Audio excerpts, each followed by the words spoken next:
Good morning once again, ladies and gentlemen.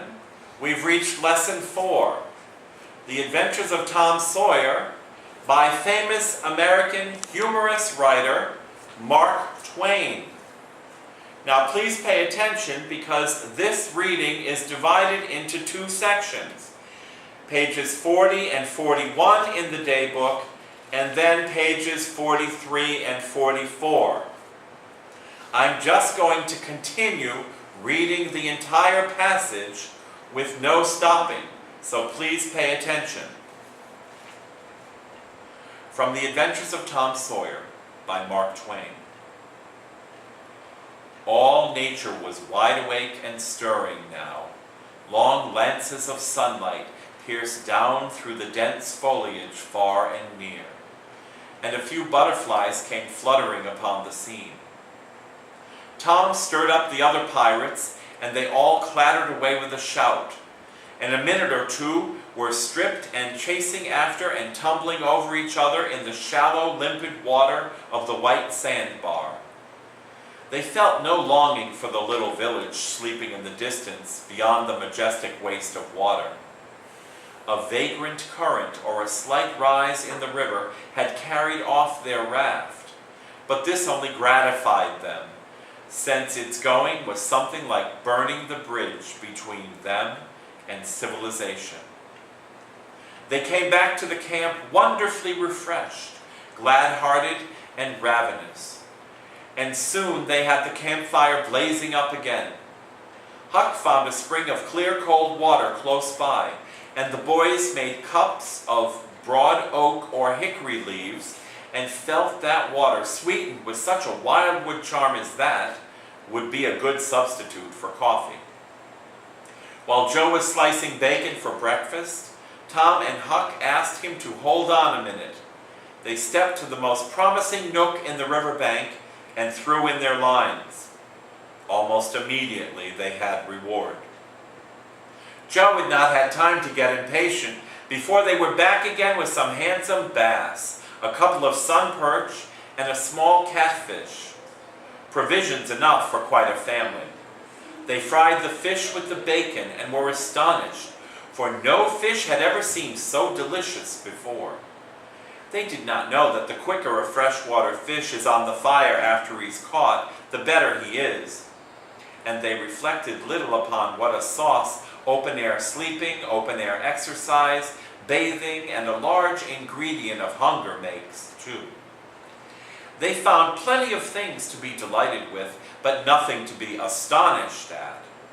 They discovered that the island was about 3 miles long and 1/4 of a mile wide, and that the shore it lay closest to was only separated from it by a narrow channel, hardly 200 yards wide. They took a swim about every hour, so it was close upon the middle of the afternoon when they got back to camp. They were too hungry to stop to fish, but they fared sumptuously upon cold ham and then threw themselves down in the shade to talk. But the talk soon began to drag, and then died. The stillness, the solemnity that brooded in the woods, and the sense of loneliness began to tell upon the spirits of the boys. They fell to thinking. A sort of undefined longing crept upon them. This took dim shape. Presently, it was budding homesickness.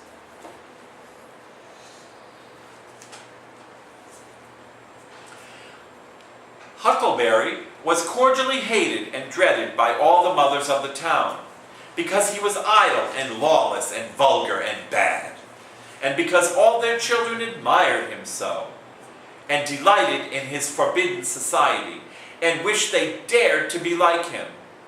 Tom was like the rest of the respectable boys, in that he envied Huckleberry his gaudy outcast condition, and was under strict orders not to play with him. So he played with him every time he got a chance. Huckleberry was always dressed in the cast-off clothes of full-grown men, and they were in perennial bloom and fluttering with rags. His hat was a vast ruin, with a wide crescent lopped out of its brim. His coat, when he wore one, hung nearly to his heels and had the rearward buttons far down the back, but one suspender supported his trousers. The seat of the trousers bagged low and contained nothing. The fringed legs dragged in the dirt when not rolled up. Huckleberry came and went at his own free will. He slept on doorsteps in fine weather and in empty hogsheads in wet. He did not have to go to school or to church or call any being master or obey anybody. He could go fishing or swimming when and where he chose and stay as long as it suited him. Nobody forbade him to fight. He could sit up as late as he pleased. He was always the first boy that went barefoot in the spring and the last to resume leather in the fall. He never had to wash nor put on clean clothes. He could swear wonderfully. In a word, everything that goes to make life precious, that boy had. So thought every harassed, hampered, respectable boy in St. Petersburg. Tom hailed the romantic outcast. "Hello, Huckleberry." "Hello yourself, and see how you like it." "What's that you got?" "Dead cat." "Let me see him, Huck." "My, he's pretty stiff. Where'd you get him?" "Bought him off a boy." "What'd you give?" "I give a blue ticket and a bladder that I got at the slaughterhouse." "Where'd you get the blue ticket?" "Bought it off in Ben Rogers 2 weeks ago for a hoop stick." "Say, what is dead cats good for, Huck?" "Good for? Cure warts with." "No, is that so? I know something that's better." "I bet you don't. What is it?"